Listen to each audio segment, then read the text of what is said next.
After her divorce from a powerful, controlling ex, the woman suddenly found herself with a massive, abandoned mansion and a generous sum of cash.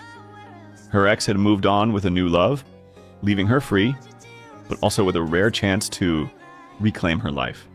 The mansion sprawled across several thousand square meters, luxurious yet untouched for years, silent except for the whispers of her own footsteps echoing through empty halls.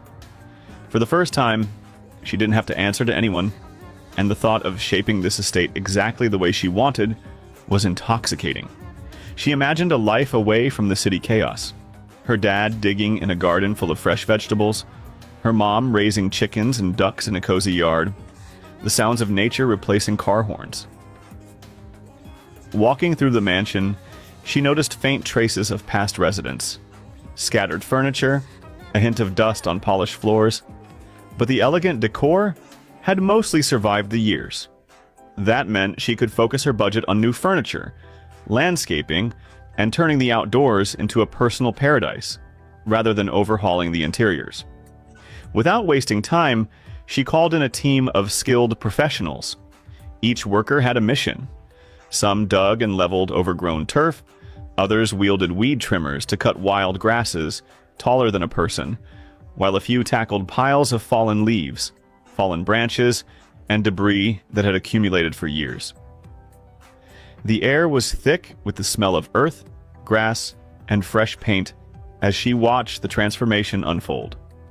The mansion itself felt timeless. Red brick walls gave a rustic countryside charm, making her realize that some parts didn't need replacing at all. She could invest in quality furniture, a functional vegetable garden, a chicken coop, and maybe even a small orchard. Little touches to make the property feel alive again. Despite having lived a life of privilege before, she had always been frugal, a trait her ex despised.